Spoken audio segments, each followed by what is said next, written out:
ආයිබෝවන් cooking හට්ටල්ගේ YouTube channel එකට අදත් ඔයාලව ආදරෙන් පිළිගන්නවා.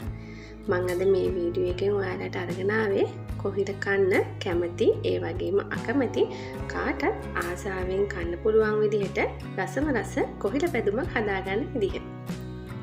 හදලා බලන්න මේ කොහිල බෙදුම හරිම රසයි. ඔයාලට කල් තියා ගන්නත් පුළුවන්. ඒ වගේම හරි ඉක්මනින් හදා ගන්නත් පුළුවන්. දැන් මම ඔයාලට පෙන්නන්න මේ කොහිල බෙදුම කොහොමද හදාගන්නේ කියලා.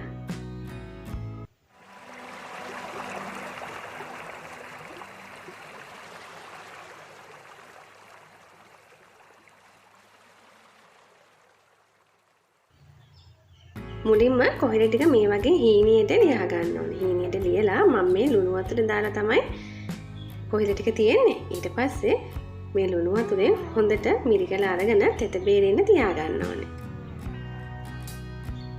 ඊට පස්සේ හොඳට තෙත බේරිච්ච කොහිල ටික මේ වගේ රත් වෙච්ච තෙල් දාච්චියට දාලා හොඳට රන්වන් පාට වෙනකම් බැද ගන්න.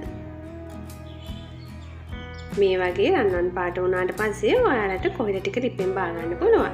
ඊළඟට මම මේකට කපාගත්ත වේලිච්ච මිරිස් ටිකක් මැදට එකතු කරගන්නවා. මේ වැදගන්නේ ඒ වේලිච්ච මිරිස් ටික. ඒකත් හොඳට බැදුනට පස්සේ ටිපෙන් බා ගන්න ඔයාලා. ඊළඟට මම මේකට කරපිංච ටිකකුත් හොඳට යහමින් මැදට එකතු කරගන්නවා. මේ පැදගන්නේ ඒ කරපිංච ටික. කරපිංච බද ගන්නකොට තෙල් රත් වුණාට පස්සේ ලිපේ ගින්දර නිමලා කරපිංච ටික බෙද ගන්න. එතකොට ලස්සනට කරපිංච ටික බෙද ගන්න පුළුවන්. ඊළඟට මම මේකට කෝනිස්සු බෙදලා එකතු කරගන්නවා. කෝනිස්සු ගැඹුරු තෙලේ බෙදගන්නේ නැහැ. මේ වගේ තෙල් ස්වල්පයක් පෑන් එකට එකතු කරලා හැන්තින් එහා මෙහා කරමින් මේ විදිහට තෙල් හිදෙන්න විදිහට තෙල් කෝනිස්සන් ගෙන දෙන්න නැති ආකාරයට මදකින්දරේ බෙද ගන්න ඕනේ. කෝනිස්සු ටික බෙදුනාට පස්සේ මේ වගේ ලස්සන රන්වන් පාටට එනවා. ඔයාලා පොඩ්ඩක් කෝනිස්සෙක් අතට අරගෙන බලන්න පුළුවන්. අතින් හොඳට කැඩෙනවා නම් මේ වෙලාවේදී ඒක හොඳට පැදිලා. ඒ වගේම සුදු ලෝන් ටිකකුත් මේ විදිහට හීනි පෙති කපලා බෙද ගන්නවා. ඊළඟට මම හදන්නේ කොහිල බෙදුම හදාගන්න තෙල් බොහොම ස්වල්පයක් එකතු කරලා ලොකු ලුණු ගොඩියක් හීනියට ලියලා මේ විදිහට ටෙම්පරාදු කරගන්න ඕනේ. ලුණු ටික හොඳටම ටෙම්පරාදු වුණාට පස්සේ ඒකට මම කෑලි මිරිස් මේස හැන්දා ඒ වගේම කහ කුඩු ස්වල්පයක් රස අනුව ලුණු ටිකක් එකතු කරලා මේක තව ටිකක් වෙලා හොඳට ටෙම්පරාදු කරගන්නවා.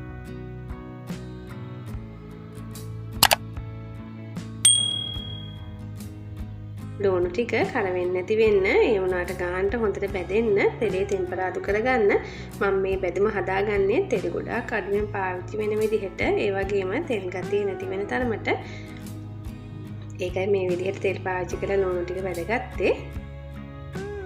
ඊට පස්සේ මේ ටෙම්පරාදු කරගත්ත ලුණු මිශ්‍රණයට මම බැදගත්ත කොහිල ටික ඒ වගේම කෝනිස්සු ටික වේලිච්ච මිරිස් සුදු ලුණු කරපිංච මේ සේරම දේවල් ටික එකතු කරලා හොඳට කලවම් කරගන්න.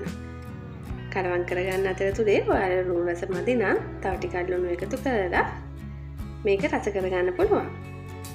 හරිම රසයි. ගොඩක් කල් මේක තියාගන්නත් පුළුවන්. ඔයාලට රට යන කෙනෙක්ට වුණත් මේක හදලා කල් තියාගෙන කන්න හදලා දෙන්න පුළුවන්. ඉතින් මේ තියෙන්නේ මං හදාගත්ත කොහිල බෙදුම කෝනිස්සත් එකතු කරලා හදාගත්තේ. හරිම රසයි සුවඳයි. ඔයාලත් හදලා බලන්න මේ රෙසිපි එක. මේ වීඩියෝ එකට ඔයාලා කැමති නම් වීඩියෝ එකට ලයික් එකක් දාන්න වගේම කමෙන්ට් එකක් දාන්නත් අමතක කරන්න එපා. ඔයාලට මේ වීඩියෝ එක වැදගත් වුණා නම් යාළුවන්ට බලන්න ෂෙයා කරන්න. දිගටම අපිව සබ්ස්ක්‍රයිබ් කරලා අපිත් එක්ක එකතු වෙලා ඉන්න.